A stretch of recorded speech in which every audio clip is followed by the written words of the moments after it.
This week I'm tackling the longest road trip in the UK, John O'Groats to Land's End. And to make it more interesting, I'm going to be stopping to climb all of the three peaks. That's Ben Nevis, Scafell Pike, and Snowdon. This is the ultimate three-peak challenge. And it all starts right here at John O'Groats, the most northern settlement in the UK.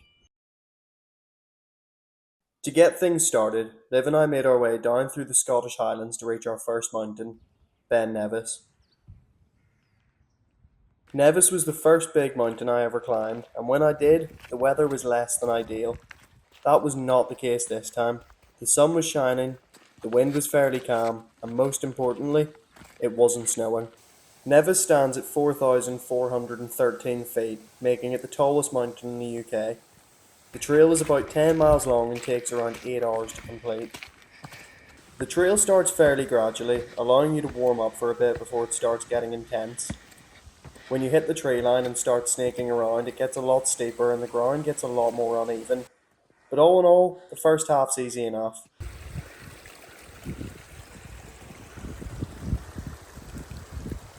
You know you're halfway up when you hit Halfway Loughin, or Halfway Lake, which was where we stopped for a lunch break.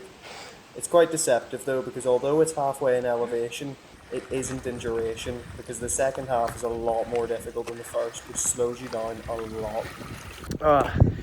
Just over halfway To the summit. to the summit, yeah. Probably just under 2 more hours to go. And then back down. Yeah. And on to the next.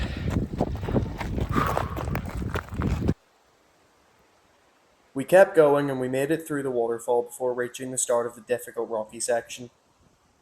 Here you need to be careful because the terrain is so uneven that you can quite easily go wrong and hurt yourself. But with a few extra breaks we made it through with no issues and began our final ascent.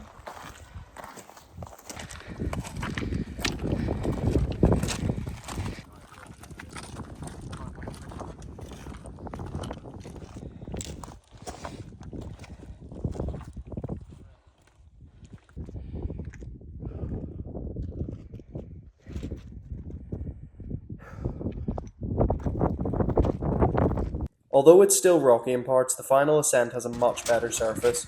It's more like gravel and allows you to go a little bit faster. When you reach the summit plateau it gets a lot rockier again, and because it's so high, you can actually see snow for most of the year. We did this in June and there was still quite a lot of white. Then you see the summit and it's a feeling like no other. Hell yeah. Let's go.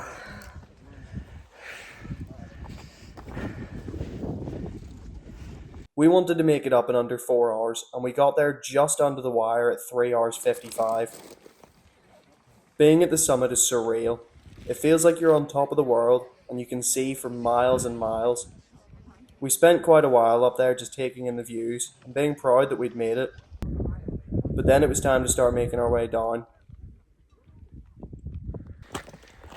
Gotta make it all the way down now. It's a lot faster on the way down, but we stopped to watch a rescue helicopter for about half an hour, which really slowed us down. Nearly back at halfway. 75% done the whole thing. Is that true? Yeah, when we get back to halfway Oh down. yeah, that's good maths.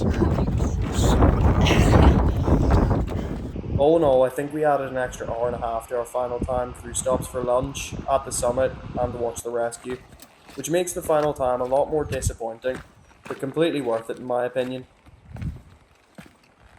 We kept going and eventually got to the bottom, with some very sore legs and some horrendous sunburn. The whole climb took us 7 hours 43, with a moving time of 5 hours 15. Here's something I learnt. Don't wear a cap backwards while climbing. You'll end up with sunburn that starts halfway down your forehead, but then right in the centre you'll get a patch of the worst burn you've ever had. Shit was like a target board. But despite looking like a dick, we felt good as we drove south and crossed the border into England, ready for our next challenge, Scafell Pike. Scafell is the only one I'd never done before, and honestly, if I never had to do it again, I wouldn't. It's the smallest of the three, standing at 3,209 feet, and the trail's only around 6 miles. but it's pretty much straight up the side of the mountain. This means that you've got the same view for almost all of it, and you don't get to appreciate your surroundings until you're on your way down. But anyway, we started this one later than we wanted because the weather was horrendous. There was huge thunderstorms all night and it was pissing it down all morning. But the rain finally stopped and we chanced our luck that it wouldn't return. It's pretty intense right from the start, but nothing we couldn't handle. You walk up beside a river, which is very soothing, but at one point, you then have to cross that river. This was pretty stressful, so I've only got a vertical video to show you, but for reference, this is what the crossing normally looks like, and this is what it looks like when we did it. Yeah, the rain overnight really filled it, and made it not only insanely difficult, but also very dangerous. It took us about half an hour to cross, and then we were on the other side with dripping wet trousers and boots, ready to crack on with the rest of the climb. I must admit, I struggled a lot with Scafell. I think because of the boring view and the less than ideal conditions, it just felt monotonous and grueling, but I kept trucking on one step at a time.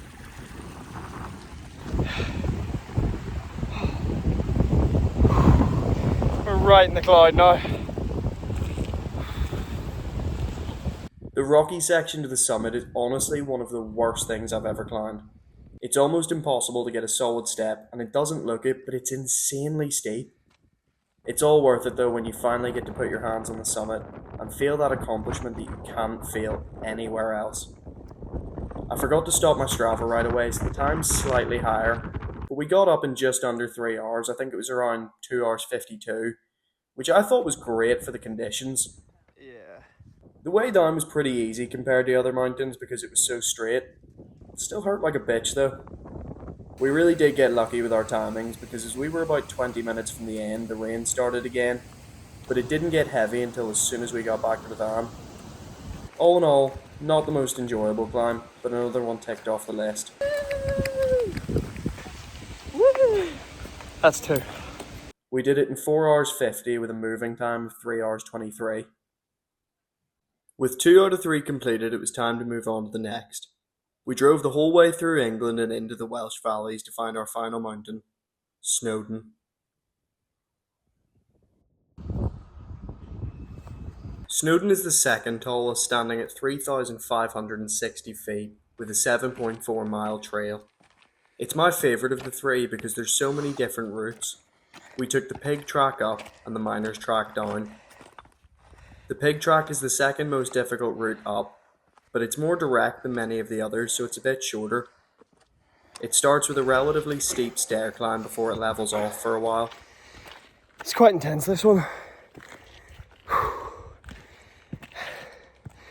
Cracking views though.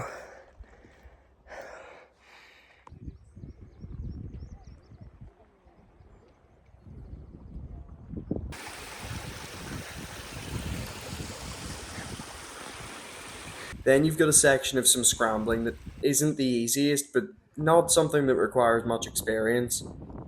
As we were on our way up, we could see the cloud moving in at the summit, which worried us a bit for the sake of the views, but luckily it moved on pretty quickly. The summit ascent, where several tracks meet, is definitely intense, and it really does take it out of you. Oh, this last push isn't easy. So fucking hard. But it eases off when you reach the train tracks. I think it's cool that you can get the train up to the top, but it does ruin the climbing experience a bit. You reach the top and then you have to stand in a queue for almost 20 minutes just to touch the actual summit marker. But I guarantee it feels better if you've climbed it. We reached the top in just over 2.5 hours and enjoyed the views with a coffee for a while before heading back down. Being able to take the miners track down was great, but the first section of the descent is much harder. There's a steep decline on some less than ideal surfaces that make it pretty tricky. But once you pass those, it becomes a lovely flat walk to the bottom. Of course we had to stop off the lake to skim some stones for a while. That was nice. That was really good. After that, it was smooth sailing.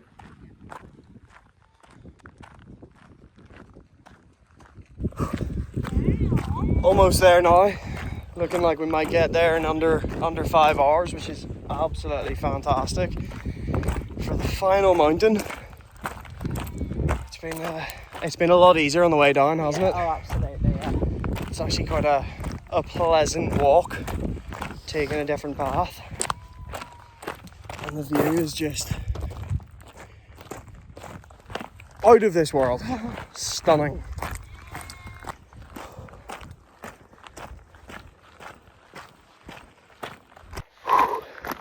The road is in sight, which means the car park couldn't be far. Nope.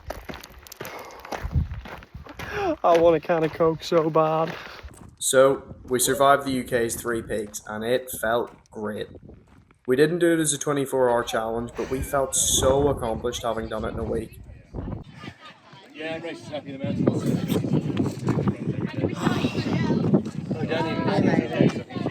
4 hours 40 on the dot. 4 hours 40 was a great time as well. We felt untouchable. After that, there was only one thing to do. Drive back into England and make it down to the very bottom, to Land's End. So that's it. We drove over 1,000 miles, right from the top all the way to the bottom, climbed all 3 mountains, and now we're here. I'll see you next week.